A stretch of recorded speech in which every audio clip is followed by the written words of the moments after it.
We are live.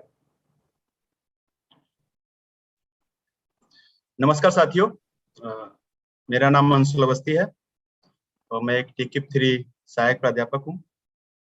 इस बहुप्रतीक्षित साक्षात्कार में मेरा साथ दे रही हैं क्रांति इंगले मैम।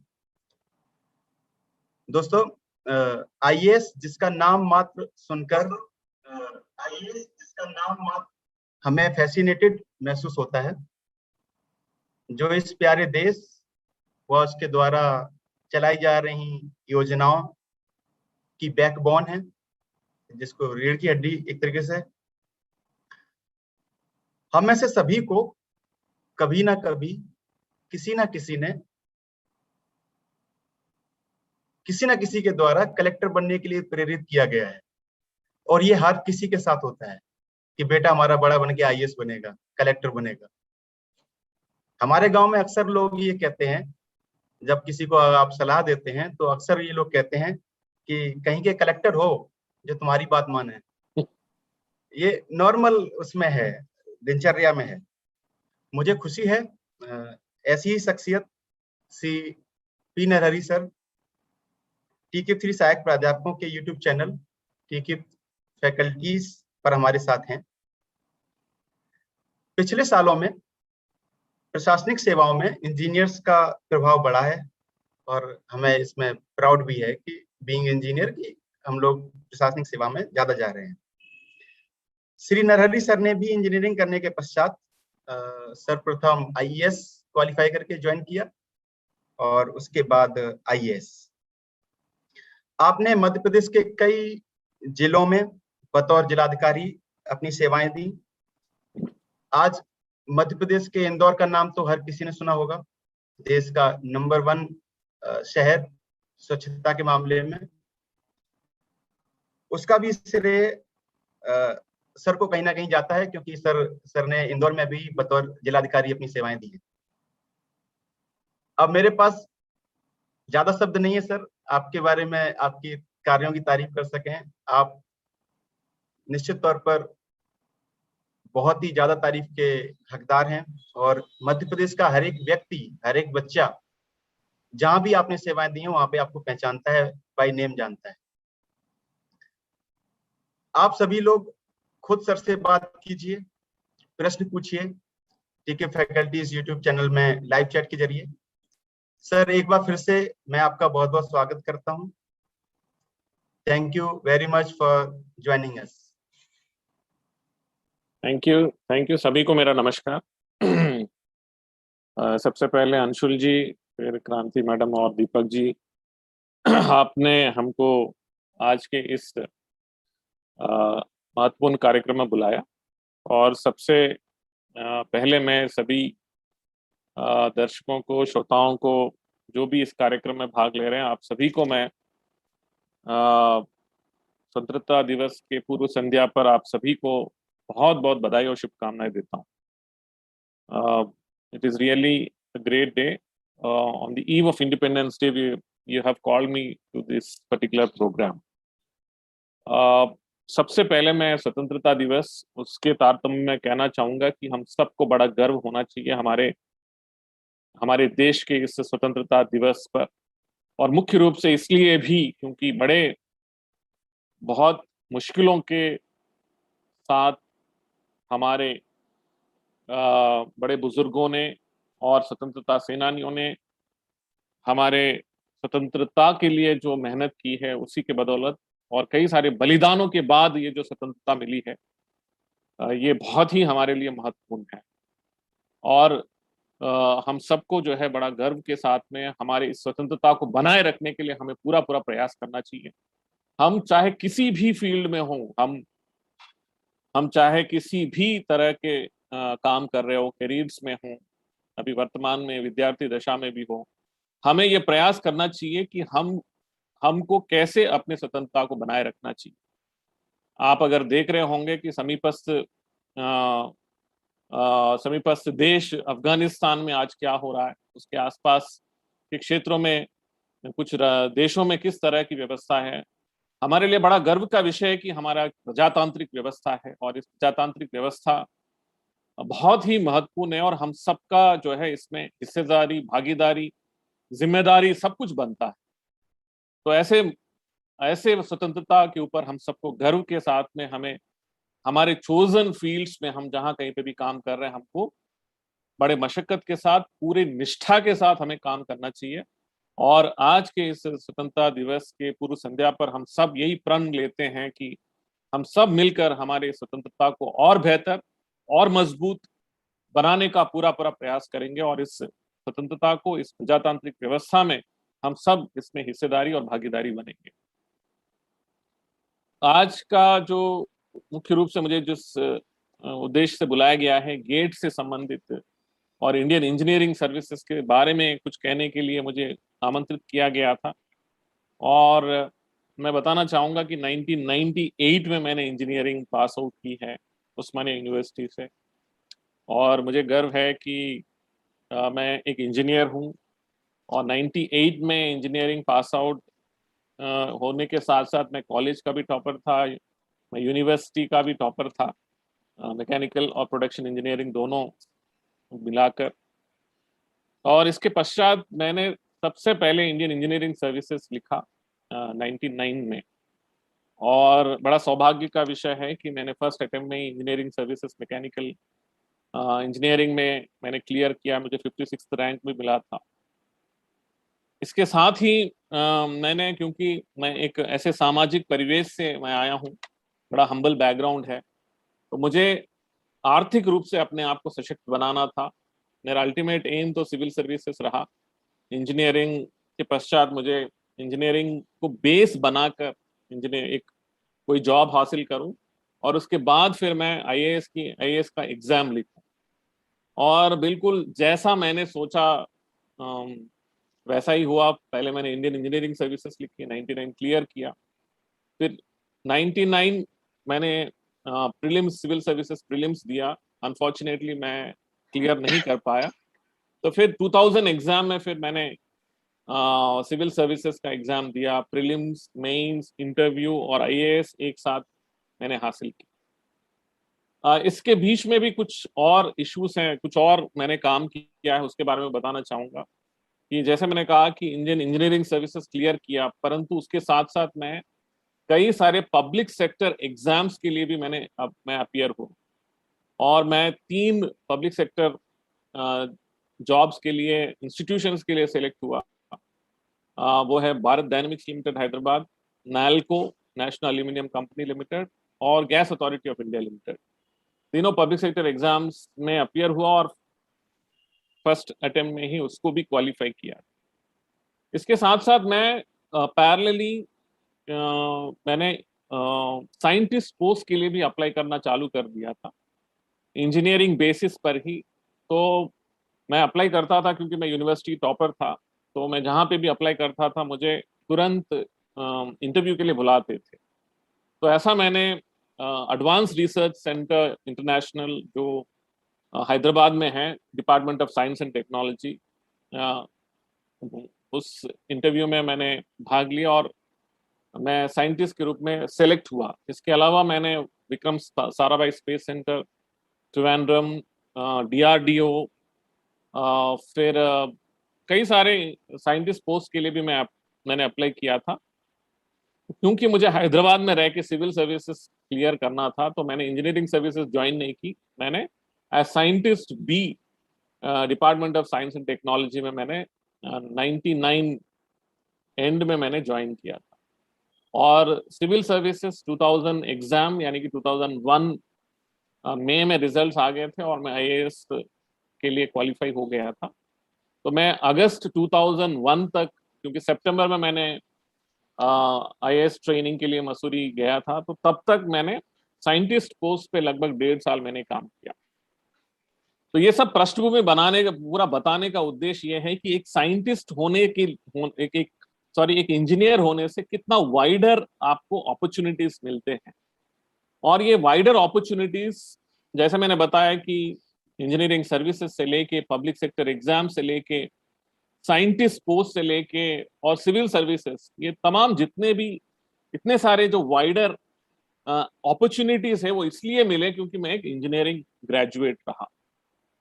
उस समय अनफॉर्चुनेटली क्योंकि मैं तुरंत सिविल इंजीनियरिंग सर्विसेज के लिए अपियर हुआ, क्वालिफाई हुआ, तो मैं गेट एग्जाम कभी लिख नहीं पाया। और सिविल सर्विसेज में तुरंत क्वालिफाई किया, और क्योंकि मैं साइंटिस्ट बीटेक के आधार पर ही साइंटिस्ट पोस्ट में भी मुझे अपॉर्चुनिटी मिली, इसलिए मैंने एमटेक भी नहीं कर पाया।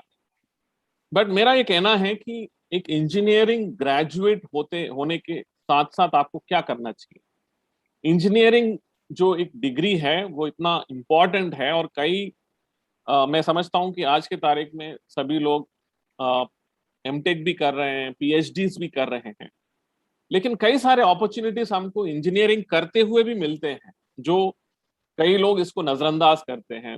वो है, जब हम इंजीनियरिंग करते समय हमको जितने भी पेपर्स लिखने के लिए अपॉर्चुनिटीज मिलते हैं, उनको बड़ा सीरियसली लेना चाहिए। छोटे छोटे पेपर्स, चाहे वो आपके state level, university level programmes के लिए हो, सेमिनार्स के लिए हो, या फिर नेशनल लेवल प्रोग्राम्स के लिए हो, कई सारे यूनिवर्सिटीज, आईआईटीज, कई जगहों पे आपको बहुत सारे पेपर प्रेजेंटेशन करने के लिए आपको बुलाते हैं। तो इनको बहुत सीरियसली लेना चाहिए मेरे हिसाब से। और मैं सेकेंड ईयर इंजीनियरिंग कर रहा था, तब मैंने डाई कास्टिंग पे एक पेपर लिखा था, और ऐसे पेपर लिखने के बाद मैंने भेजा, तो हमको एनआईटी ट्रिची, जो उस समय रीजनल इंजीनियरिंग कॉलेज कहते थे, अभी एनआईटीज हैं, तो एनआईटी ट्रिची में प्रेजेंटेशन के लिए बुलाए थे। तो मैं एनआईटी ट्रिची में प्रेजेंटेशन के लिए गया, वहां प्रेजेंटेशन दिया, उसका बढ़िया अच्छा एक सर्टिफिकेट भी मिला। ऐसा कई अपॉर्चुनिटीज हमको दूसरे इंजीनियरिंग कॉलेजेस में, यूनिवर्सिटीज में मिलते हैं, इसको बड़ा सीरियसली लेना चाहिए। फिर बाद में मैंने एक दिन न्यूज़पेपर पढ़ते समय मैंने देखा, आई हैव सीन कि Indian institute of science Bangalore, उनके द्वारा एक summer research fellowship, Jawaharlal Nehru summer research fellowship का उन्होंने छोटा सा ऐड दिया था। तो ये मेरा थर्ड ईयर का इंजीनियरिंग यानी कि 3-2 खत्म हो रहा था उस समय, मैंने तुरंत अप्लाई किया कि देखते हैं कि कैसा रहेगा। एंड आप बिलीव नहीं करेंगे कि मैंने अपना थोड़ा बहुत 1-2 पेपर्स जो मैंने लिखा, और मैंने अपने बारे में उसमें बायोडाटा के साथ में जो मैंने भेजा था, इंडियन इंस्टीट्यूट ऑफ साइंस वालों ने मेरा इंटरव्यू लिया, और टेलीफोनिक इंटरव्यू लिया, और मुझे सेलेक्ट भी किए। एंड देन उन्होंने क्या किया, मुझे regional research lab Trivandrum summer research fellowship 2 महीने के लिए, समर रिसर्च फेलोशिप के लिए 2 महीने त्रिवेंद्रम भेजा। और वहां पे मैंने सरफेस कोटिंग टेक्नोलॉजी के ऊपर वहां जाके, मतलब एज ए इंजीनियरिंग ग्रेजुएट, अभी तो इंजीनियरिंग खत्म ही नहीं हुआ, 3-2 हो गया, समर समर का समय था, और 2 महीने मैं त्रिवेंद्रम गया रीजनल रिसर्च लैब में। वहां पे डॉक्टर पिल्लाई थे, बहुत अच्छे वहां के हेड थे, उनके साथ किया। तो उन्होंने मुझे 2 महीने का एक असाइनमेंट दिया सरफेस कोटिंग्स पे। उन्होंने कहा कि ये 2 महीने में, क्योंकि शॉर्ट पीरियड है, आप इस वाले काम को करिए। तो मैं वो 2 महीने रीजनल रिसर्च लैब त्रिवेंद्रम में बड़ा मेहनत से वहां पे काम किया, एंड मैंने अपना पूरा नोट्स तैयार करके अपना एक रिपोर्ट डॉक्टर पिल्लाई को दे के मैं वापस हैदराबाद आ गया अपने 4-1 इंजीनियरिंग करने के लिए, 4th ईयर 4-1 के लिए। एंड 3 महीने के बाद डॉक्टर पिल्लाई त्रिवेंद्रम से मुझे कॉल करते हैं और बोलते हैं कि बेटा, आपने जो काम किया है, कैन यू बिलीव कि आपका काम जो है इंटरनेशनल मैगजीन में पब्लिश हुआ है। एंड आई वाज सरप्राइज्ड कि मतलब मैं तो सिर्फ समर रिसर्च फेलोशिप के नाम से 2 महीने मैं त्रिवेंद्रम गया, और मैंने जो भी काम किया, एंड डॉक्टर पिल्ले ने, क्योंकि वो head of the department head थे, तो उनके साथ में मुझे को ऑथर बना के उसको थोड़ा बहुत चेंजेस करके उन्होंने उसको पब्लिश किया। वो इंटरनेशनल पेपर, यानी कि मैं इंजीनियरिंग अभी खत्म ही नहीं हुआ मेरा, 4th ईयर अभी मुझे करना है, उससे पहले ही मेरे पास एक इंटरनेशनल पेपर मेरा पब्लिश हो चुका था। इसके बाद मैं 4-1 4-2 किया, और 4-2 में हम सबको एक प्रोजेक्ट करना रहता है, तो मैंने एक प्रोजेक्ट भी किया। तो बाय द टाइम मैं इंजीनियरिंग कंप्लीट करके मैं बाहर आया, तो मेरे पास एक इंटरनेशनल पेपर था, मेरे कई सारे स्टेट लेवल और नेशनल लेवल के पेपर्स मैंने प्रेजेंटेशंस किया, और मेरा इंडियन इंस्टीट्यूट ऑफ साइंस का समर रिसर्च फेलोशिप सर्टिफिकेट था मेरे पास, और इसके अलावा मेरा 4-2 का प्रोजेक्ट वर्क भी था। और जब मैं अप्लाई करता था किसी भी जॉब के लिए, मैं हॉट केक के रूप में मुझे तुरंत सेलेक्ट करते थे, क्योंकि आपने इंजीनियरिंग 4 इयर्स के इंजीनियरिंग करते हुए ही इतने सारे काम कर लिए हैं और इंटरनेशनल पेपर पब्लिश किया। तो मैं साइंटिस्ट पोस्ट के लिए या फिर पब्लिक सेक्टर एग्जाम्स के लिए, इवन इंजीनियरिंग सर्विसेज के लिए जब मैं गया, तो मेरा जो बायोडेटा था इतना रिच बायोडेटा बन गया था और मुझे तुरंत सिलेक्शंस मिल जाते थे। तो इसलिए मैं कह रहा हूं कि जो 4 साल का इंजीनियरिंग है, ये केवल अपने रूटीन क्लासेस सुनकर रूटीन सब्जेक्ट नॉलेज अर्जित करने के लिए ही नहीं है। इसके साथ साथ आपको extra qualifications, extra subject knowledge, extra आपके जो एकेडमिक इंटरेस्ट हैं। तो जैसे मैंने कहा कि जब मैं एडवांस रिसर्च सेंटर इंटरनेशनल, जो ARCI हैदराबाद में है, department of science and technology के लिए जब मैंने साइंटिस्ट पोस्ट के लिए अप्लाई किया, उनको एग्जैक्टली सरफेस कोटिंग टेक्नोलॉजी में ही काम करना है, क्योंकि DRDO के जो मिसाइल्स हैं, तो मिसाइल्स बनाते थे, उसके लिए सरफेस कोटिंग्स, किस तरह के सरफेस कोटिंग्स होना चाहिए, उसका काम ARCI कर रहा था।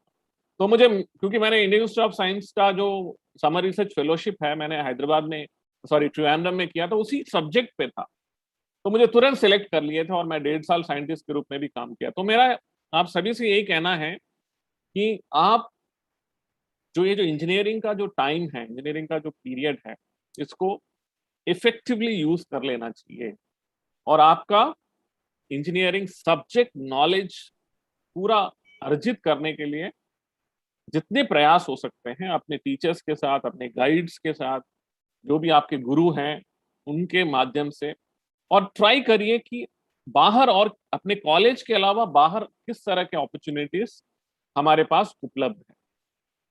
तो मैं एक सिंपल सा किस्सा सुनाऊंगा कि मेरे साथ जो मेरा फ्रेंड आया था, जिसने मेरे साथ रीजनल इंजीनियरिंग कॉलेज, अभी NIT ट्रिची है, जहाँ हम पेपर प्रेजेंटेशन के लिए गए थे, तो एक्चुअल मेरा फ्रेंड था, वो बीमार हो गया था। तो एक दूसरे फ्रेंड को मैंने बोला कि तू मेरे साथ चल, हम लोग ट्रिची चलेंगे। तो मेरे साथ आ गया था, और हमने जो पेपर प्रेजेंटेशन किया, हमको नेशनल लेवल 3rd प्राइज मिला। तो ऑब्वियसली क्योंकि वो मेरे साथ को ऑथर के रूप में आ गया था, तो उसको भी सर्टिफिकेट मिला। और उसने जब इंजीनियरिंग करने के बाद MS करने के लिए US यूनिवर्सिटीज के लिए अप्लाई किया, उसने वो REC ट्रिची, NIT ट्रिची का भी सर्टिफिकेट लगाया। तो उसको 50% फी वेवर मिला, सिर्फ वो मेरे साथ ट्रेन में बैठ के ट्रिची पहुंच गया था, और मैं प्रेजेंटेशन दे रहा था, मेरे बगल में खड़ा हो गया था 1 घंटा, बस उतने भर के लिए उसको भी सर्टिफिकेट मिला। तो ये मेरा कहने का मतलब ये है कि प्रयास करना चाहिए कि हमको एटलीस्ट सम पेपर प्रेजेंटेशन, कुछ मॉडल्स तैयार करना, या फिर इस तरह के फेलोशिप्स, स्कॉलरशिप्स, जो भी अपॉर्चुनिटीज मिलते हैं। इनफैक्ट मेरा मुझे क्योंकि इंडियन एडमिनिस्ट्रेटिव सर्विसेज में आना था, मेरा सिलेक्शन कॉमनवेल्थ फेलोशिप के लिए भी हो गया था, आर्टिफिशियल इंटेलिजेंस के लिए लंदन में पढ़ने के लिए, बट मैं गया नहीं था क्योंकि मुझे IAS में आना था। तो मैं कह रहा हूँ कि अपॉर्चुनिटीज बहुत सारे हैं। अगर आपको US जाना है, यूरोप में कहीं पे भी पढ़ना है, ऑस्ट्रेलिया, अभी तो इतने सारे अपॉर्चुनिटीज हैं। एंड आई एम सीइंग कि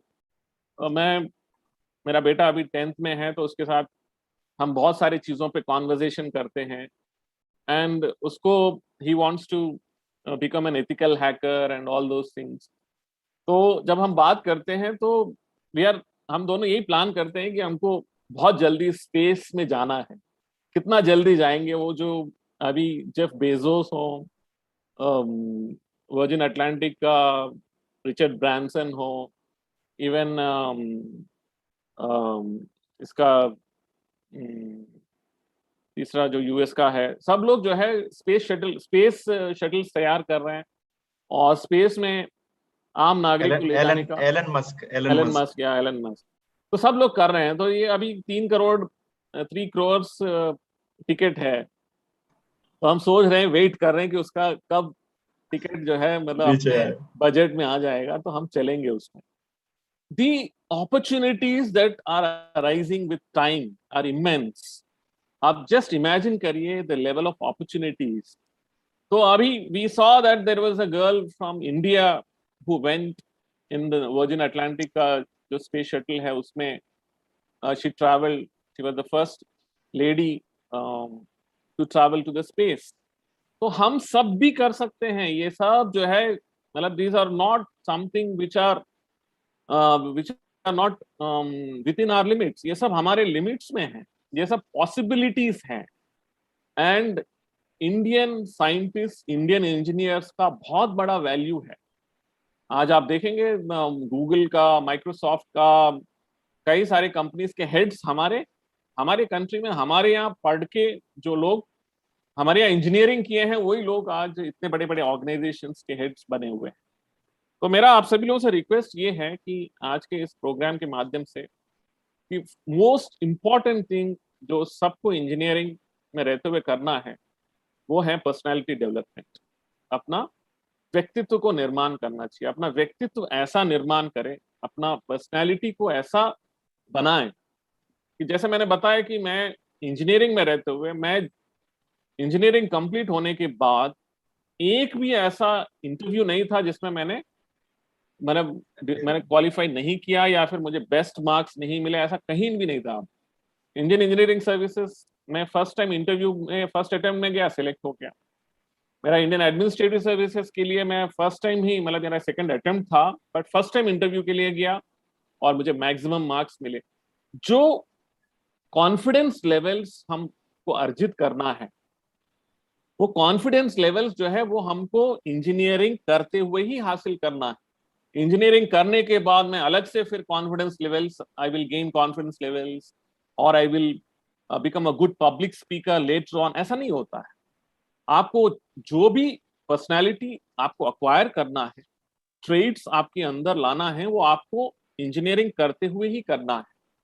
तो वो जो 4 इयर्स ऑफ इंजीनियरिंग मैं आपको बताऊंगा कि मैंने कैसे अपने आप को यूज किया। तो मैं मैकेनिकल इंजीनियरिंग का जो हमारे क्लब्स होते थे उस क्लब्स में पार्टिसिपेट करता था। एवरी मंथ एक सब्जेक्ट होता था जिसमें आपको बुलाते थे मैं मैकेनिकल इंजीनियरिंग क्लब में उस टॉपिक में बात करने के लिए। तो ऐसे टॉपिक पे ऊपर भले कुछ भी आता हो नहीं भी आता हो, पढ़ लेते थे और जाके बोलते थे और फिर क्वेश्चन आंसर्स जब पूछते थे उसका जवाब देते। तो सब्जेक्ट क्लैरिटी मिलता था कि हाँ, मैं जो बोल रहा हूँ, मैं जिस सब्जेक्ट के बारे में बोल रहा हूँ उस सब्जेक्ट में मुझे नॉलेज है कि नहीं। तो पब्लिक स्पीकिंग, जितने मैकेनिकल इंजीनियरिंग क्लब्स या जो भी आप इंजीनियरिंग क्लब में कॉलेज में रहते हैं उसका यूटिलाइज करिए। ऐसे ही पब्लिक स्पीकिंग आपको जहां जहां बहुत सारे प्रोग्राम्स होते हैं, अभी मैंने कहा कि इंजीनियरिंग एवरी ईयर हर इंजीनियरिंग कॉलेज यूनिवर्सिटी कुछ ना कुछ फ्रेशर्स के लिए या फिर स्टूडेंट्स के लिए कुछ ना कुछ ऐसे प्रोग्राम्स करते हैं, उसमें पार्टिसिपेट करिए। Go and speak, participate, dance, drama, painting, elocution, essay writing, debate, जो आपको आता है, क्विज, सब में पार्टिसिपेट करिए। जिसमें आपको अच्छा लगता है उसमें पार्टिसिपेट करिए। आपके अंदर जो जिजिबिशा है, जो हेजिटेशंस हैं, उन सबको दूर करना है। And public speaking best place होता है। और ऐसे ही हैदराबाद में एक वाईएमसीए है, वाईएमसीए क्लब था, प्राइवेट क्लब। वहां पे के सर्किल करके था, मुझे किसी फ्रेंड ने बताया कि के सर्किल होता है। वहां पे एवरी वीक एक कोई अच्छा बुक के बारे में कोई ना कोई उस बुक के बारे में पूरा पढ़ता है और उसके बारे में आके वहां पे प्रेजेंटेशन देता है, बताता है। तो मैं उसमें जाता था, वहां जाके बैठ जाता था, सुनता था। मैं भी एक बुक पढ़ के मैं भी जाके वहां अपना प्रेजेंटेशन दिया। तो इस तरह के जितने अपॉर्चुनिटीज होते हैं, हॉबीज डेवलपमेंट का बेस्ट टाइम है इंजीनियरिंग के 4 ईयर, बेस्ट टाइम होता है। कुछ ना कुछ हॉबी, मैं कई लोग मुझसे पूछते हैं कि सर आईएएस के लिए कितने घंटे पढ़ना चाहिए, तो मैं तो यही बोलता हूँ यार, मैं तो साइंटिस्ट का पोस्ट में भी था, मैं जॉब भी करता था 8 घंटे का और जाके फिर पढ़ाई भी करता था सिविल सर्विसेज के लिए। I said 6 hours is enough. आप जो कोचिंग वगैरह लेते हो, कोचिंग के अलावा जो कोचिंग का टाइम आप निकालने के बाद जो है आपको 6 आवर्स इज इनफ। अगर आप जॉब नहीं कर रहे हैं तो 6 to 8 आवर्स इज इनफ। इसके बाद में आप अपने हॉबीज पे ध्यान दीजिए, अपने फ्रेंड्स पे ध्यान दीजिए। You should have very good friends. Make best, the best friends are of your engineering. And अभी मैं यूएस गया था, बहुत अपॉर्चुनिटी मिला, तो मेरे सब क्लासमेट्स यूएस में थे। तो मेरे जो बेस्ट फ्रेंड्स थे, मेरे रूमीज थे, रूममेट्स, हम लोग 5 लोग एक गाड़ी में बैठे और एक हफ्ता सिर्फ गाड़ी में ही घूमे। पूरा पूरा ईस्ट कोस्ट पूरा घूम लिए थे और उन लोगों ने मुझे बारी बारी से ड्राइवर बन के मुझे पूरा घुमाया। Friends are the best. आप कब बनाते हो फ्रेंड? 4 साल काफी अच्छा टाइम रहता है फ्रेंडशिप के लिए। मेक बेस्ट फ्रेंड्स व्हाइल इन इंजीनियरिंग। ये सब यूज आता है। आपका पर्सनैलिटी जो है केवल पढ़ने से नहीं आता है। पर्सनैलिटी पर पर्सनैलिटी जो है it's a mixture of several traits. आप कैसे फ्रेंड्स बनाते हो, फ्रेंड्स के साथ कैसे पेश आते हो, बड़ों के साथ कैसे पेश आते हो, अपने सब्जेक्ट को कैसे प्रेजेंट करते हो, अपने नॉलेज को कैसे यूटिलाइज करते हो, ये तमाम चीजें हैं जो आपकी पर्सनैलिटी को डिफाइन करते हैं। तो फ्रेंड्स इसलिए होना चाहिए। और फ्रेंड्स, मैं तो, मेरे फ्रेंड्स ऐसे थे जो रूम में आते थे एक दिन पहले और मुझसे बोलते थे कि 5 क्वेश्चंस मुझे बता दो, वो 5 क्वेश्चंस कौन से हैं जो एग्जाम में आएंगे। कॉमन उनको कॉमन है सबकी इंजीनियरिंग कॉमन है। तो वो एक फ्रेंड तो ऐसा था कि वो बोलता था कि 3 ही क्वेश्चंस बता, 5 नहीं में। चाहिए, 3 ही। और वो 3 पढ़ लेता था, उसको 60% मिला इंजीनियरिंग में उस 3 क्वेश्चंस की वजह से। और आज यूएस में बहुत अच्छा सॉफ्टवेयर इंजीनियर है, वो अलग बात है। But what I am saying is कि you must inculcate the value of friendship। ऐसे ही सिविल सर्विसेज में हम लोग 4 लोग थे और हम चारों के चारों सिविल सर्विस के लिए सिलेक्ट हुए और हम सब्जेक्ट्स को बांट लेते थे, क्योंकि एक हिस्ट्री में अच्छा होता है, एक ज्योग्राफी में, एक एक इकोनॉमिक्स में, तो एक पॉलिटिकल साइंस में। तो जिसको जो सब्जेक्ट, क्योंकि everybody can not be the best, तो हम सब्जेक्ट बांट लेते थे और फिर शाम को बैठते थे 1 घंटा, आपने क्या पढ़ा अपना बताओ। तो एक दूसरे को हम शेयर करते थे इंफॉर्मेशन।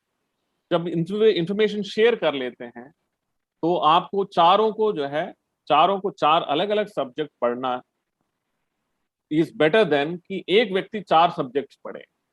तो just imagine the amount of energy and time that you are saving. And हम चारों के चारों सिविल सर्विसेज के लिए सेलेक्ट हुए, जो हम लोग 4 मिलके सिविल सर्विस की प्रिपेयर किए। तो what I am saying is कि ये जो क्वालिटीज हैं, ये आप जब आप इंटरव्यू में बैठते हैं, आपका पर्सनैलिटी चेक किया जाता है। वहां पे बैठ के जो इंटरव्यू में यूपीएससी बोर्ड मेंबर्स या किसी भी इंटरव्यू में आप जाते हैं, वहां पे जो मेंबर्स आपको एवेल्युएट करते हैं, वो ये तमाम चीजें, ट्रेड्स देखते हैं कि ये क्या इनका ये शेयरिंग करते हैं, क्या ये कंसर्न है अपने फ्रेंड्स के प्रति, अपने कलीग्स के प्रति, अपने सबॉर्डिनेट्स के प्रति, किस तरह का व्यक्तित्व है। तो ये तमाम चीजें जो है हमको अक्वायर करना है ड्यूरिंग आवर कॉलेज डेज। तो मेरा आप लोगों से यही कहना है कि कॉलेज के जो 4 इयर्स हैं उसको कैसे यूटिलाइज करेंगे आपके ऊपर डिपेंड करता है। एक्चुअली सर, मैं इस इंटरव्यू से पहले काफी रिसर्च कर रहा था। हाँ जी। मैंने आपके बहुत लेक्चर्स देखे, मोटिवेशनल टॉक देखी, आपका बायो देखा और उससे मैं कुछ चीजें निकाल पाया कि 2 नाम आ रहे हैं, एक अक्षरा उज्ज्वला एंड एक नाम आ रहा है भंवरलाल, जो उस वक्त बनवारीलाल, यस। डीएम हुआ करते थे। कितना योगदान है आपके जीवन में उनका? क्योंकि उस वक्त आप इंजीनियर नहीं थे, उस वक्त आप शायद 4वीं या 5वीं में या फिर 10वीं में पढ़ने वाले लड़के रहे होंगे। एक्चुअली वो बनवारीलाल जी हमारे डिस्ट्रिक्ट के कलेक्टर थे। मैं करीमनगर डिस्ट्रिक्ट से हूँ, तेलंगाना से। उस समय यूनाइटेड आंध्र प्रदेश था। तो बनवारीलाल एक प्रोग्राम स्टार्ट किया था जिसका नाम था अक्षरा उज्ज्वला, जो अडल्ट लिटरेसी प्रोग्राम था, प्रौढ़ शिक्षा कार्यक्रम। तो अडल्ट लिटरेसी प्रोग्राम में ये करना था कि ईच स्कूल, मैं जिस स्कूल में था, हमारे स्कूल ने एक समीपस्थ गांव को गोद लिया था। तो हमको डेली इवनिंग 5 o'clock के बाद, स्कूल आवर्स के बाद, उस गांव में जाके वहाँ के जितने भी वृद्धजन थे जिन्होंने कभी अपने जीवन में पढ़ाई नहीं की है उन सबको कम्युनिटी हॉल में बिठा के उनको पढ़ाना था। ये प्रोग्राम था। तो मैं क्लास लीडर भी था, स्कूल लीडर भी था। तो मैं अपने क्लासमेट्स को सबको लेके रोज शाम को स्कूल आवर्स के बाद हम लोग उस गांव में जाते थे, सबको इकट्ठा करके पढ़ाते थे। और चूंकि बड़ों को पढ़ाना आसान नहीं है, तो उनको एंटरटेन करना, उनके लिए कुछ कविताएं लिखे हम लोगों ने मिलके, कुछ छोटे छोटे ड्रामा, डांस वगैरह सब तरह की चीजें किए करके हमने उनको बहुत एंटरटेन करते हुए 1 साल उनको पढ़ाया। तो ये जो पॉइंट मैं आप लोगों को बताना चाह रहा था कि why it is important to have first hand experience on social work अपने स्कूल डेज या कॉलेज डेज में। जैसे अभी स्वच्छ भारत मिशन है, या फिर लिटरेसी प्रोग्राम्स हैं, या आपके आसपास कोई स्कूल है, या फिर एनीथिंग यू कैन टेक जो आपको लगता है। आपको कोई धर्मशाला है जहाँ पे आपको जाके अगर वीकेंड्स में या जब जरूरत हो, जब आप काम करते हैं तो आपको पता चलता है कि उस काम करने में कितने दिक्कतें आते हैं, कौन कौन से ऐसी चीजें आपको करना पड़ता है जिससे कि आपको उस काम से आपको एक तो सेटिस्फेक्शन भी मिलेगा और रिजल्ट भी अच्छा रहेगा। तो जैसे मैंने कहा कि ये जो अक्षर उज्ज्वला प्रोग्राम है, उसमें हम लोगों ने 1 साल पढ़ाया वृद्धजनों को, उनको लिटरेट किया, उससे एक्सपीरियंस गेन किया था। और उसी दौरान मुझे लगा कि कितना अच्छा सोशल वर्क है, और एक कलेक्टर जो है कितना इन्फ्लुएंस कर सकते हैं सोसाइटी पर, समाज के ऊपर कितना सकारात्मक प्रभाव डाल सकते हैं। तो मैं भी आगे चलकर मैं भी कलेक्टर बनूंगा, मैं भी आईएएस अफसर बनूंगा, मैं भी ऐसे बहुत सारे काम करूंगा। तो वहां उस समय मुझे, मेरे दिमाग में वो बीज गड़ गया था कि मैं आईएएस अफसर बनूंगा। इसलिए वो सस्टेन्ड मोटिवेशन मैंने रखा, और फिर इंजीनियरिंग भी किया, और इंजीनियरिंग के बाद आई हैव सिविल सर्विसेज के लिए भी तैयारी की। तो मेरा आप सभी से यही कहना है कि आप अपने रेगुलर जो जो टाइम है, जितना आपके पास फ्री टाइम रहता है, कुछ ना कुछ सोशल वर्क के साथ जुड़ जाइए। आपके एरिया में म्युनिसिपल कॉरपोरेशन हो, या फिर जिला परिषद हो, या डिस्ट्रिक्ट कलेक्ट्रेट से कोई ऐसा काम है, या फिर कोई एनजीओ काम करता, आप उससे जुड़ जाइए। थोड़ा थोड़ा समय आप निकाल कर उनके साथ काम करिए, तो बहुत सारी चीजें आप सीख लेंगे, और अपने सीवी में भी आप लिख सकते हैं, और बाद में ये बहुत काम आता है इंटरव्यूज में एक्सप्लेन करने के लिए, या फिर इवन कॉम्पिटिटिव एग्जाम्स में बहुत सारे चीजें आपको हो सकता है क्वेश्चंस के रूप में आ जाते हों जो आप इजीली आंसर कर सकते हैं।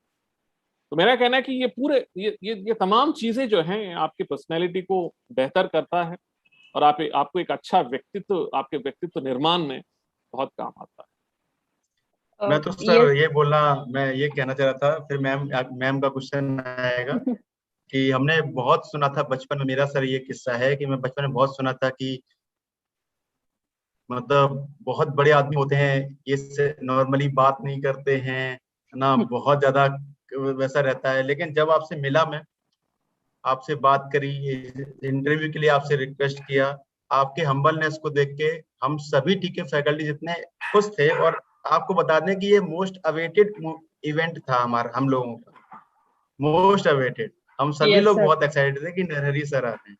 So yes ma'am, please. Hello, sir. So there are many questions because right now we are having many students who are joined through our YouTube channel. है। जी जी तो जी। यस, तो सर अभी जो करंट पैंडेमिक चल रहा है, तो नॉर्मली भी जब स्टूडेंट्स पढ़ाई करते हैं, so it is very difficult to like stay motivated, right? So like how you suggest कि स्टूडेंट्स को मोटिवेटेड मतलब कैसे रह सकते हैं वो लोग? डेफिनेटली ये इम्पोर्टेंट क्वेश्चन है, स्पेशली स्टूडेंट टाइम में और इस तरह के पैंडेमिक के समय। Yes sir. मेरा बहुत सारे चीजों का मैंने वैसे तो आंसर दे दिया है, मैंने व्यक्तित्व निर्माण से संबंधित इश्यूज पे। यस मेरा सर। हमेशा यही कहना रहता है कि आपके पास टाइम टेबल होना चाहिए, daily planner, weekly planner, monthly planner, इस तरह से आपके पास होना चाहिए। And the difference between one who actually cracks a competitive exam and the one who doesn't, यही है कि प्लानिंग है। जो प्लानिंग नहीं करते हैं वही ठीक से कॉम्पिटिटिव एग्जाम्स क्रैक नहीं कर पाते। नंबर वन, एक तो प्लान आपके पास रहेगा तो आपको पता चलेगा कि कितने घंटे आपको अपने पढ़ाई पे देना है, कितने घंटे फ्रेंड्स के साथ, कितने घंटे आप टीवी देख सकते हैं या फिल्म्स से जुड़ सकते हैं, फिल्म्स देख सकते हैं या फिर कोई सोशल वर्क से जुड़ सकते हैं। और जैसे मैंने कहा कि हमेशा human being is a social animal, human being is a social animal. आपको वो जो स्ट्रेंथ है वो आपको अपने फ्रेंड्स से, अपने फैमिली मेंबर से ही मिल सकता है। तो इसलिए अच्छे फ्रेंड्स आपके साथ होना चाहिए। और फ्रेंड्स जो है लिमिटेड फ्रेंडशिप मत करिए, मतलब अनगिनत फ्रेंड्स रखिए, जिससे कि आपको वैरायटी ऑफ पर्सनैलिटीज आपके साथ जुड़ेंगे और उनके साथ टाइम स्पेंड करिए। और एक दूसरे को मतलब संभल प्रदान करना, एक दूसरे को वो सपोर्ट सिस्टम के रूप में रहना, वो बहुत महत्वपूर्ण। तो मेरे हिसाब से the best way to actually overcome pandemic times या फिर अनसर्टेन टाइम्स या डिफिकल्ट टाइम्स या टफ टाइम्स जो है ना, वो फ्रेंड्स ही है। और मैं आपको ये भी बताना चाह रहा हूँ कि आपके यहाँ अगर कोई ऐसा फ्रेंड है जो टफ टाइम से गुजर रहा है, कभी कभी डिप्रेशन में है या फिर उनके फैमिली में कोई ट्रेजेडी हो गई है, तो मेरा कहना है कि सपोर्ट सिस्टम बनिए, आप उसके साथ टाइम स्पेंड करिए, उसको अपने यहाँ ले आइए, अपने पास रख लीजिए, and then try to try to make things happier. उसको उसको उसको मुस्कुराने के लिए बोलिए, उसको स्माइल करने के लिए, उसको ऐसे चीजों में इन्वॉल्व करिए जिससे कि वो उस टाइम से बाहर आए। क्योंकि हर व्यक्ति जो है, चाहे कितना भी अच्छे इकोसिस्टम से आता हो, कोई ना कोई कुछ ना कुछ ऐसे डिफिकल्ट टाइम से गुजरेंगे। तो फ्रेंड्स जो है Yes. ना, फ्रेंड्स और फैमिली मेंबर्स ही बेस्ट सपोर्ट सिस्टम होता है। एंड हमेशा डोंट नेवर स्पेंड टाइम अकेले, कभी टाइम स्पेंड मत करें। हमेशा बी विथ फ्रेंड्स और be in a group, B with lot of people. तो आपको जो है ना अकेलापन महसूस नहीं करेंगे आप। जैसे Yes, sir. लाइब्रेरीज में जाइए, आपको बहुत सारे लोग पढ़ते हुए दिखेंगे। रूम में बैठ के पढ़ने से अच्छा लाइब्रेरी में पढ़िए, तो आपको बहुत सारे लोग दिखेंगे। या फिर अपने टीचर्स के यहाँ जाइए, जब आपको लगता है कि यू आर नॉट फीलिंग, जो आपकी फेवरेट टीचर है उनके पास जाइए, थोड़ी देर चिट चैट करिए उनके साथ, उनके अनुभव के बारे में पूछिए। तो ऐसे बहुत सारी चीजें कर सकते हैं जो, but don't don't depend on virtual friendship. Virtual friendship असली फ्रेंडशिप नहीं है। असली फ्रेंडशिप जो है ना, वो आमने सामने बैठ के ही फ्रेंडशिप, बेहतर फ्रेंड्स हो सकते हैं। ऐसा करने से definitely you will come out of tough times and एक दूसरे को जो है आप संबल दान कर सकते हैं। Yes, sir. So there is second question, sir. So जब कोई भी aspirant है, like whether he is preparing for GATE exam or like for the IAS, EES exams, so that time definitely like keeping self motivation is one of the biggest challenge. Second, during such time, like you need some people who stands with you, who stands behind you to motivate you, right? So would you like to tell who were those people in your case, like if any specific incidents would you like to share with us and with our students? और definitely मैं actually I am मेरे लिए मेरा friends बहुत important रहे हैं। जैसे मैंने कहा, इंजीनियरिंग डेज में मेरे फ्रेंड्स ने बहुत सपोर्ट किया था मुझे। एंड मेरे यंगर ब्रदर और यंगर सिस्टर मेरे साथ ही रहते थे। They were very big support to मी।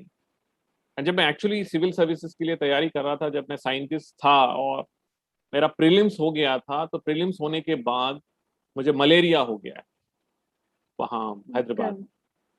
तो प्रीलिम्स और मेंस के बीच में लगभग 2 महीने मुझे मलेरिया से बहुत तकलीफ में रहा। लेकिन मेरे फ्रेंड्स ने इतना सपोर्ट किया, क्योंकि हम लोग एक स्टडी सर्किल में, गवर्नमेंट स्टडी सर्किल में मैंने पढ़ाई की थी, तो गवर्नमेंट स्टडी सर्किल में रह के तैयारी की थी। तो वहाँ मेरे फ्रेंड्स ने बहुत सपोर्ट किया था। एंड डिस्पाइट मलेरिया से मेरा क्या वो I was allergic to chloroquine, वो मुझे उस समय पता चला कि फर्स्ट टाइम मलेरिया हुआ था, उसका रिएक्शन हुआ, मुझे हॉस्पिटलाइज होना पड़ा। देन फ्रेंड्स ने सपोर्ट किया, फिर मैं उस पूरे पीरियड से बाहर निकला एंड फिर सिविल्स का मेंस का एग्जाम के लिए तैयारी की और फिर क्वालिफाई भी किया। तो जो टफ टाइम रहता है, इस टफ टाइम्स में हमेशा फ्रेंड्स, फैमिली मेंबर्स बहुत सपोर्ट करते हैं। बट आई स्टिल फील कि हमारा जो बेस्ट जो क्वालिटीज हैं वो टफ टाइम में ही बाहर निकल के आते। तो आप टफ टाइम में कितना आप अपने आप को संभल के चलते हैं, अपने आप को दृढ़ निश्चयता के साथ अपने आप को खींच के लाते हैं, वही आपका जो है पर्सनैलिटी को डिफाइन करता है। तो हमेशा टफ टाइम्स में काम रहिए, बहुत काम रहना चाहिए टफ टाइम में, and let the Yes. Tough times pass and let stand, बिल्कुल बिल्कुल ऐसे एरेक्ट खड़े हो जाना चाहिए कि चाहे कितना भी हवा आए हम तो नहीं गिरेंगे। ऐसा हमको अपने आप को मजबूत बनाना चाहिए। नहीं, ऐसा कहते हैं ना कि बुरे वक्त की एक खासियत है कि गुजर जाता है। हाँ बिल्कुल, एग्जैक्टली। एक्चुअली सर, फ्रेंड्स की कितनी महत्वता है आपके जीवन में, जब आप डिस्कस कर रहे थे तो आपके चेहरे की मुस्कुराहट बता देती है कि आप उनको डायरेक्टली फील कर रहे हैं, आप उस समय को महसूस कर रहे हैं कि जब आप बात कर रहे हैं, जब आप बात कर रहे थे। मेरा प्रश्न सर ये है कि आपकी जो स्कूलिंग शिक्षा है वो एपी रेजिडेंशियल जूनियर स्कूल में हुई। वो मोस्ट आई मीन मुझे मेरे दोस्तों ने बताया एपी के कि सबसे अच्छा कॉलेज माना जाता है स्टेट में। तो जब आपका सिलेक्शन हुआ और आपकी ये पहली सक्सेस थी, एकेडमिक सक्सेस, आपके फैमिली के बारे में सर हमने रिसर्च किया। आप 4 भाई 1 बहन, आप लोअर मिडिल क्लास से आते हैं, टेलरिंग का काम करते थे आपके फादर, और वहां से लेके यहाँ तक जिस तरीके से आप पहुंचे हैं, निश्चित तौर पर जो लोग भी आपको देख रहे हैं उनको गूजबम्स आए होंगे और एक मोटिवेशन आया होगी, कोई भी कुछ भी कर सकता है। सर, आपको जो एडमिशन जो आपको मिला, वो पहली आपकी एकेडमिक सक्सेस थी, उस वक्त आपके घर वालों का रिएक्शन कैसा? एक्चुअली मैं यहाँ बताना चाहूंगा कि 10th के बाद जो इंटरमीडिएट होता है यानी +1 +2, उसके लिए एपी रेजिडेंशियल जूनियर कॉलेज का एक एंट्रेंस एग्जाम होता है, बड़ा प्रेस्टिजियस होता है। केवल 3 कॉलेजेस होते हैं और उसके लिए सिलेक्शन होता है और बेस्ट स्टूडेंट्स उसके लिए सिलेक्ट होते हैं। तो मेरा सिलेक्शन हुआ। तो जैसे अभी आपने कहा, मेरे पापा टेलरिंग का काम करते थे गाँव में, तो उनका एक अलग तरीका का मोटिवेशन था, जो मैं अपने बच्चों को भी यही कहता हूँ। हमेशा मैं एक्सेल होने के लिए मैं प्रयास करता था, यानी कि मुझे I wanted to be state topper होना चाहिए, मतलब कॉलेज टॉपर होना चाहिए। और वो ये कहते थे कि बेटा उतना ही करना जितना तुमसे बनता है। एंड जब मैं मेरा 10th में जो है स्टेट में रैंक नहीं आया तो मैं बड़ा मायूस हो गया था। तो उन्होंने बोला कि तुम फर्स्ट क्लास में पास हो गए हो, इससे ज्यादा और क्या चाहिए। तो एंड जब मैं सिविल सर्विसेज के लिए तैयारी करता था तो मैं उनको एक बार मैंने उनसे बोला कि मैं सिविल सर्विसेज के लिए तैयारी कर रहा हूँ, आईएएस बनना चाहता हूँ। उन्होंने बोला कि मैं जानता हूँ कि तुम अच्छा पढ़ते हो और तुम अपना बेस्ट एफर्ट्स देना, बट सिलेक्शन नहीं होगा ना तो चिंता मत करना, इसके अलावा बहुत सारे जॉब्स है जिसके लिए अपन सेलेक्ट हो सकते हैं। सो मैं ये कहता हूँ कि द काइंड ऑफ मोटिवेशन, वो मतलब ये मोटिवेशन जो है बहुत अलग है। वो जब आपको जो है, जब आप बहुत ज्यादा करना चाहते हैं और आपके पेरेंट्स कहते हैं कि उतना ही करना जितना करना आपसे संभव हो, तो आपको ऐसा लगता है कि और ज्यादा करना चाहिए, जिससे कि मैं अपने पेरेंट्स को दिखा सकूं कि नहीं, मैं इससे ज्यादा भी कर सकता हूँ। एंड देन एक रियलिटी भी ये भी है कि we should not be too ambitious in life. हमको अपनी क्षमताओं का पहचान भी होना चाहिए कि मैं कितना कर सकता हूँ, क्योंकि हर कोई हर किसी चीज के लिए नहीं बना है। हर कोई कुछ ना कुछ खासियत है, जिस खासियत आपके अंदर है उसी के लिए प्रयास करना चाहिए। आप अगर अच्छा मतलब डॉक्टर बन सकते हो तो आप इंजीनियर बनने का प्रयास मत करो। आप एक अच्छा साइंटिस्ट बन सकते हो तो आप एक पुलिस ऑफिसर बनने का प्रयास मत करो। तो आपको वो बनने का प्रयास करना चाहिए जिसमें आपका पैशन है, जिसमें आपको सेटिस्फैक्शन मिलता हो, जिसमें आप अपने आप को जो है the life should be at the end जो है सेटिस्फाइंग रहना चाहिए। तो ये हमको सबको इस बात के लिए प्रयास करना चाहिए कि we should know our limitations, we should know कि हमको कितना करना चाहिए। तब आप जो है बेहतर करेंगे। जब आपको मैं ये कहता हूं कि अगर कोई ये कहता है कि मैं फलाने एग्जाम के लिए सेलेक्ट नहीं हुआ, इसका मतलब ये या तो उसके लिए बने नहीं है या फिर आपने अपने लिमिटेशंस को पहचाना नहीं है कि आप किसके लिए बने हैं, कौन से आपके लिमिटेशंस हैं। अगर आप अपने आप को सही पहचान लेते हैं तो डेफिनेटली आप उसी करियर को चूज करेंगे जो आपके लिए उपयुक्त हैं, जिसमें पैशन है, जिसमें आपके लिमिटेशंस कम है। Yes sir, definitely sir. Sir next question है कि अगर हम लोग हमारी सोसाइटी देखते हैं, सराउंडिंग इन्वायरमेंट देखते हैं, सो इट इज फाउंड कि they are having the less emphasises for the higher education. तो बहुत बार ऐसे हो जाता है कि स्टूडेंट्स का बीटेक कंप्लीट हो जाता है, द पेरेंट्स और the society they are like कि अभी इसको जॉब होना चाहिए, दे आर नॉट एक्सेप्टिंग कि इसे और भी तैयारी करनी है, इसे ये स्टूडेंट को और भी लाइक लेट्स से कि गेट के लिए प्रिपरेशन करना है या फिर आईएएस के लिए प्रिपरेशन करना है। So like what is your thought on this कि how this higher education is important for the nation building? Good question. एक सेकंड।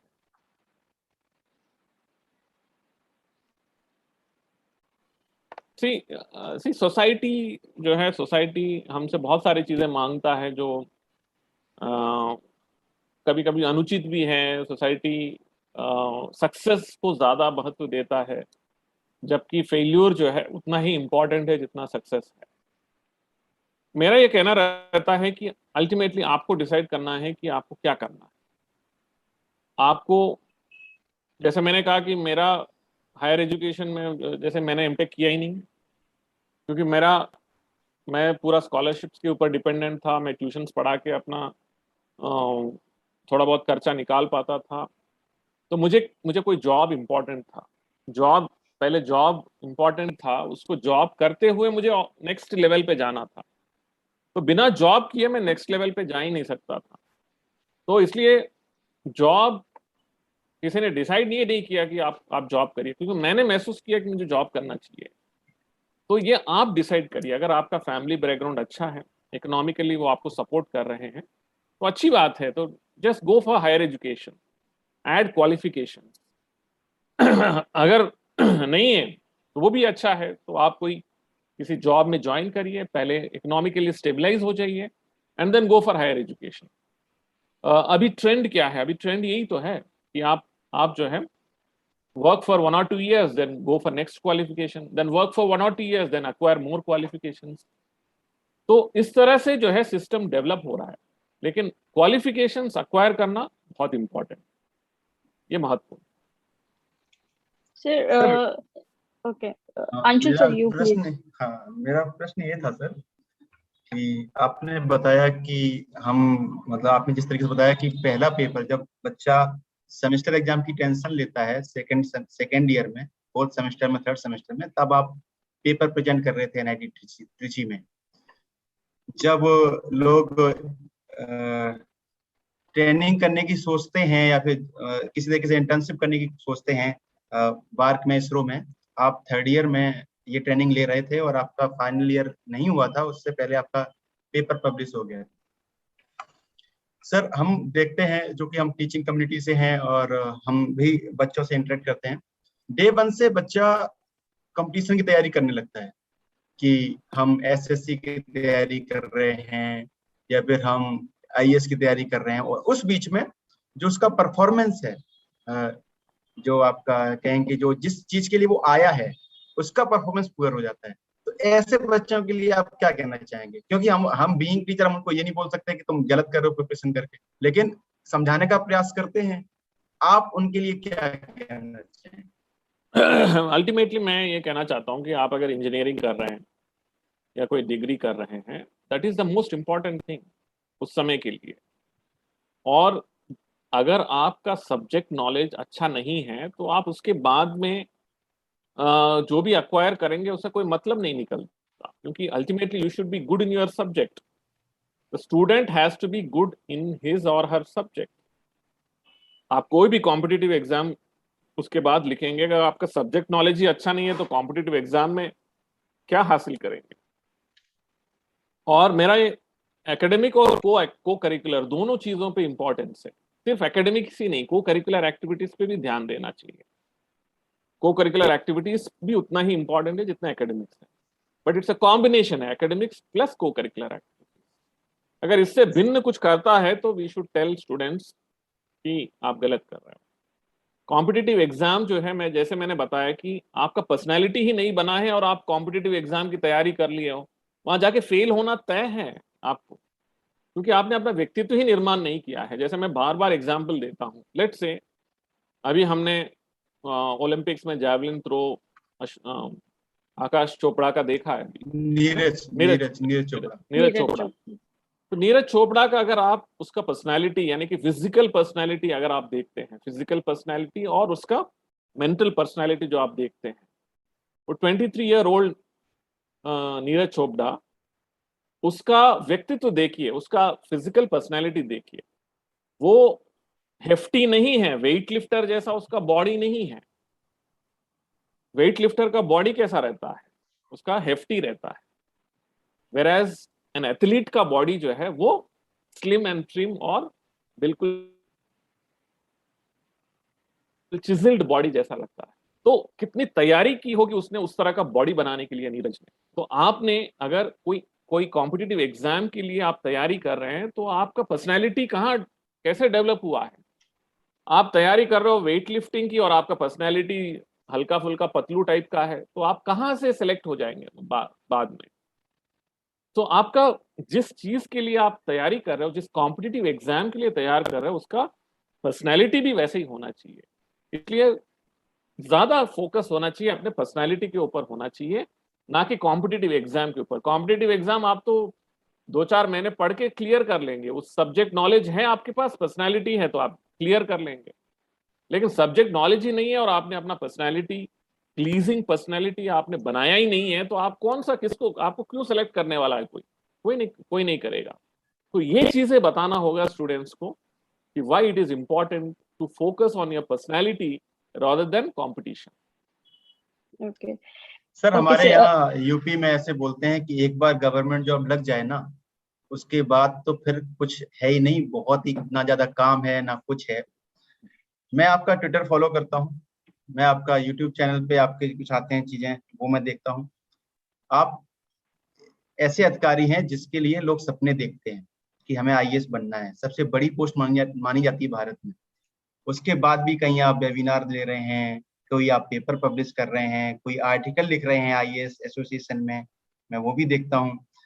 क्या है, अब क्या बचा है जो आपको मोटिवेट करता है? आईएएस हैं आप, 20 साल का एक्सपीरियंस है। आईएएस तो जो है ना, एक मतलब वो लक्ष्य नहीं है, आईएएस लक्ष्य थोड़ी है। आईएएस बनने के बाद जो है इतना काम है, और मैंने यही ठान के रखा है कि मैं अकेला आईएएस बनने से कोई मतलब नहीं है। मेरे जैसे 100 लोगों को तैयार करना, तब मैं बड़ा, मतलब मैंने कुछ हासिल किया है। मैंने खुद जो है कुछ हासिल किया, उसका कोई मतलब नहीं रखता। मतलब इस बात का रखता है कि हमने कितने लोगों को मोटिवेट किया है, कितने लोगों को सकारात्मक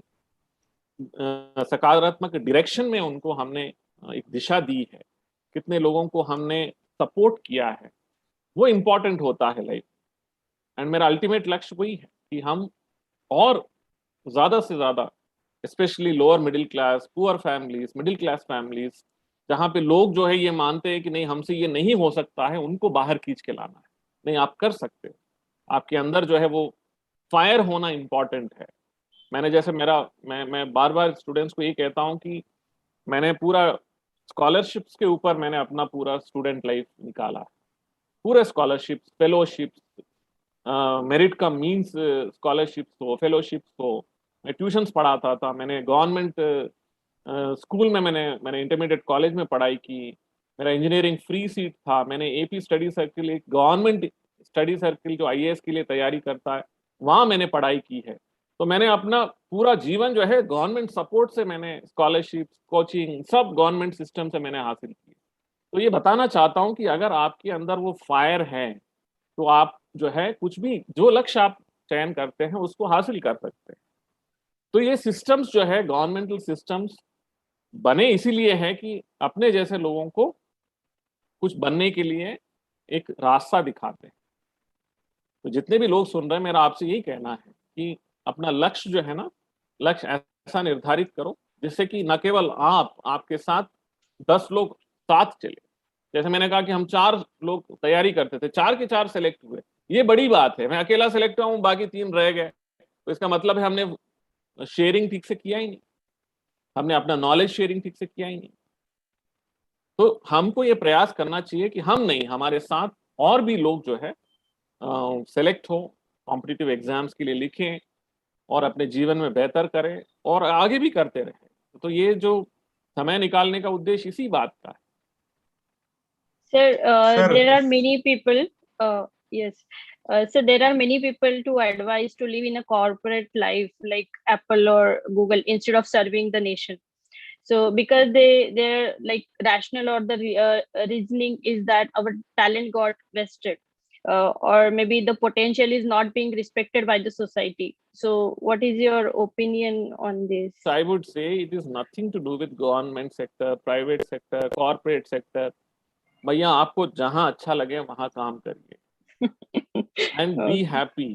And if you want to earn money. There is nothing wrong in that. आपको सर्विस करना है, गवर्नमेंट सर्विस में करना है, तो गवर्नमेंट भी अच्छा है, आपको अच्छा लाइफ रहता है। बट जहां रहो, न्याय करो अपने काम के प्रति, अपने निष्ठा से काम करो। And there is nothing wrong. I mean, if you have a feeling that corporate is the best thing to do, yes, it is good. Corporate में भी अच्छा है, you have better packages, you have better exposure, you get to see the world in a different way. So there's nothing Yes. wrong in that.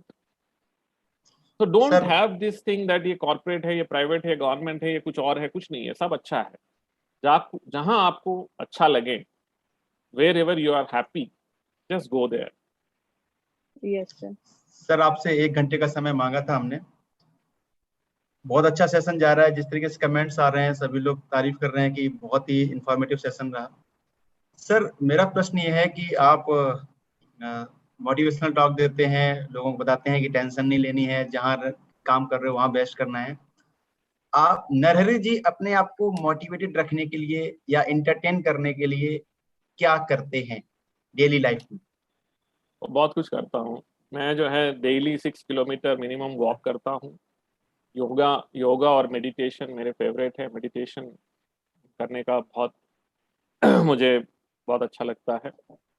और मैं अपने family बच्चों के साथ टाइम स्पेंड करता हूँ।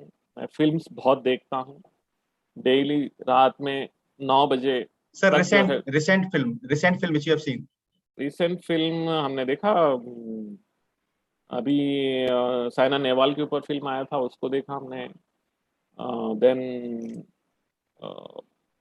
ऑल टाइप्स ऑफ, मतलब चाहे वो नेटफ्लिक्स पे हो, अमेजोन पे हो।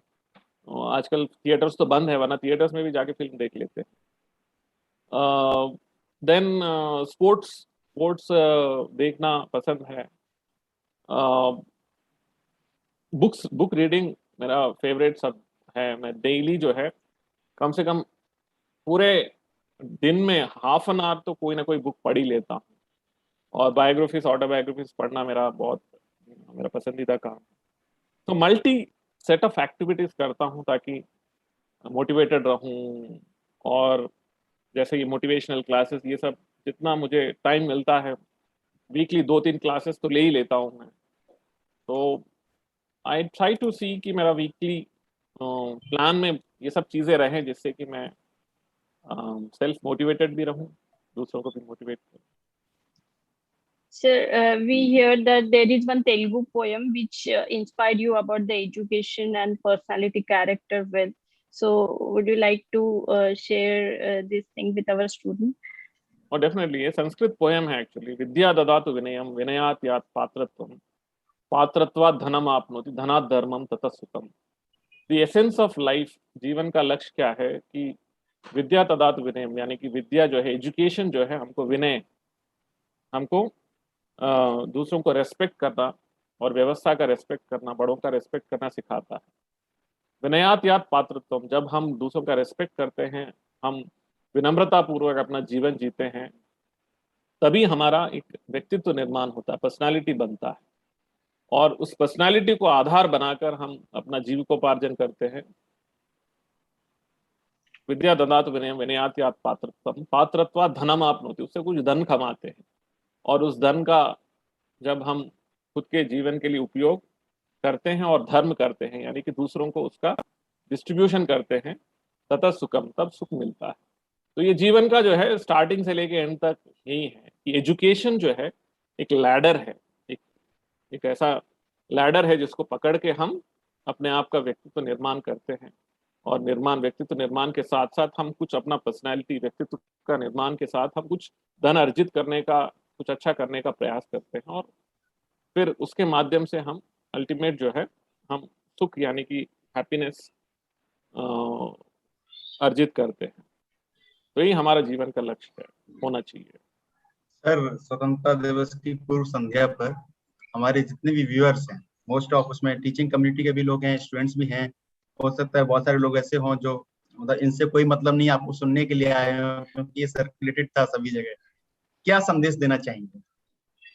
मैं ज्यादा कुछ नहीं बोलूंगा। मैं तो यही मानता हूं कि अगर हम जिस विधा में, जिस कार्य में, जिस जॉब में, जिस करियर में, जहाँ कहीं पे भी हो, अगर हम अपना धर्म निभाते हैं, उस कार्य के प्रति निष्ठापूर्वक काम करते हैं, अपना लक्ष्य हासिल करते हैं उसके माध्यम से, और पूरी निष्ठाएं यानी कि उस काम को जो है बेहतर करने का प्रयास करते हैं, जिसको भी हम धर्म बोलते हैं, अगर हम अपना धर्म निभाते हैं तो उससे अच्छा कुछ है ही नहीं। और अपने देश के लिए इससे बेहतर कोई काम ही नहीं हो सकता।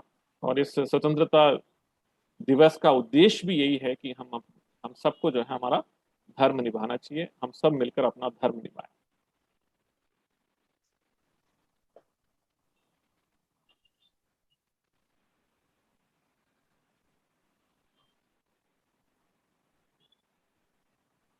Hello Awasthi hello. सर। हाँ सर, मैं सर आवाज आ रही है? आवाज आ हाँ रही सर, है? हाँ, यस सर। सर थोड़ा network issue.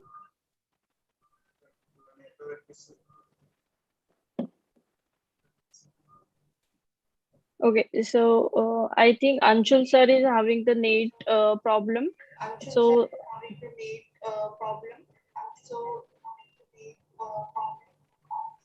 okay, so thank you Narhari sir for joining this session, and जो भी आपने अभी मोटिवेट किया है स्टूडेंट्स को, तो डेफिनेटली ये सब चीजें स्टूडेंट्स के लाइफ में बहुत ही मतलब इनसे वो लोग इंस्पायर होंगे डेफिनेटली।